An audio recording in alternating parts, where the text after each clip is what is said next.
Before unification, China was made up of many smaller states which invaded each other on a regular basis. The first wall built for protection was raised in the 7th century in the state of Chu. After that, many other states followed this example and started to build their own walls. The Warring States period, an incredibly long civil war in China, took place between 475 to 221 BCE. The most powerful of all states, Han, Wei, Chu, Qin, Zhao, Qi, and Yan, started a war between each other in order to gain more control over China. Ultimately, the Qin dynasty won. As you can imagine, one of the coolest things ever built by humans didn't just pop up overnight. It actually took over 2,300 years to build the version we mostly see today. It started after the war, with China's first emperor, Qin Shi Huang.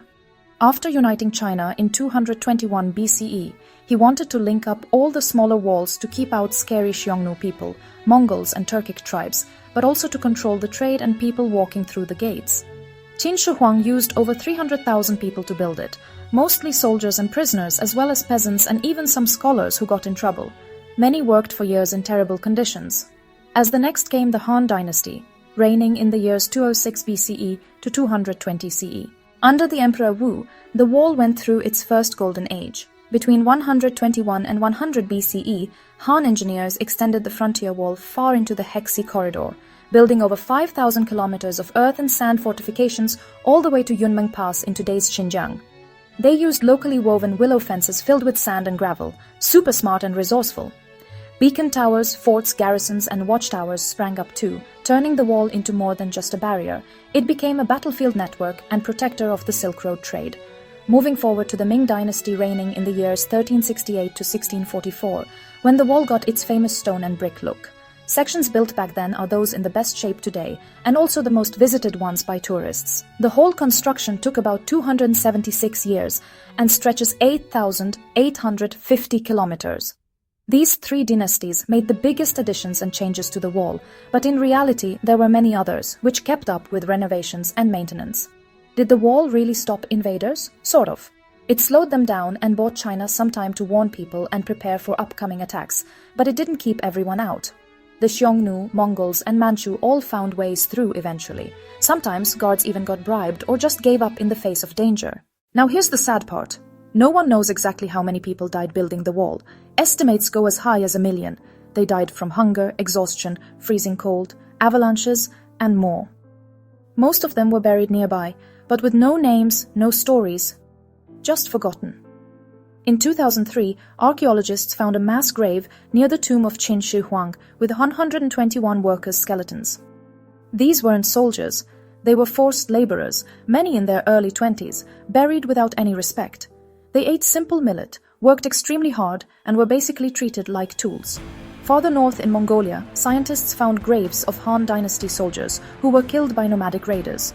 DNA tests and injuries confirmed they died defending the wall's frontier. Here's something you might not know. The Great Wall isn't just that. It's full of secret doors and hidden passages.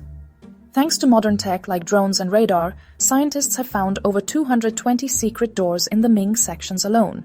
Some are tiny, just enough for one soldier, others big enough for horses. They were cleverly hidden, bricked up or camouflaged with stone, so enemies wouldn't find them. These doors let troops sneak around, launch surprise attacks, or escape if the wall got breached. Some even connect to underground tunnels or caves used for storing weapons and food. In 2018, a team from Tianjin University mapped a 50-kilometer stretch near Beijing and found lots of these hidden doors with cool locking systems that only opened from inside. Speaking of Beijing, here's something interesting. Not far from the wall, there's a complex of Guyaju caves, 117 homes carved in the stone. Discovered in 1984, caves are still the topic of conversations. We don't really know who made them or what was their original purpose. There are of course many theories.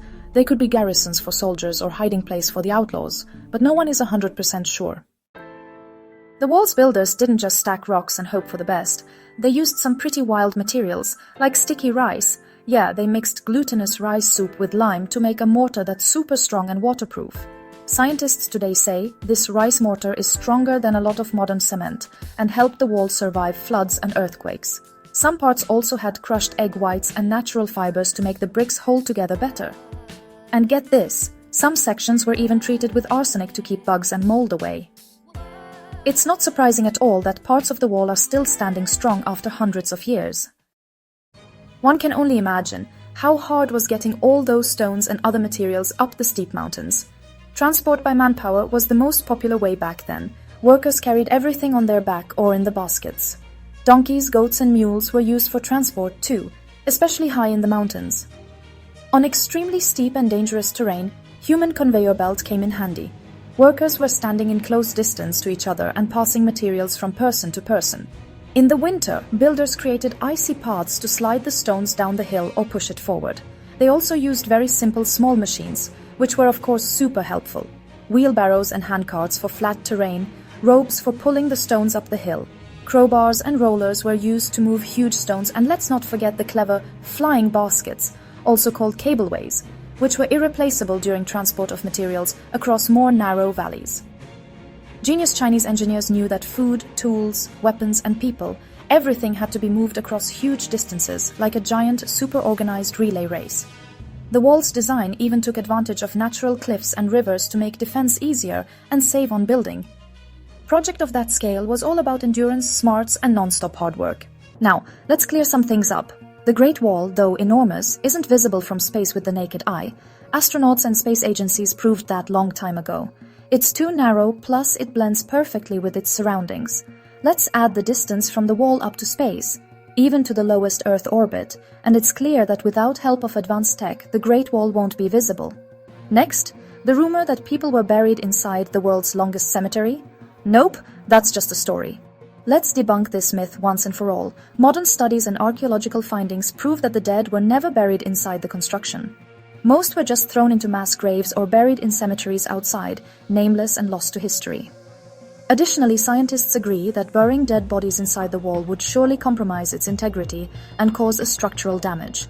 And that's something no brilliant Chinese engineer would have ever dreamed of doing. The Great Wall is not one continuous fortification.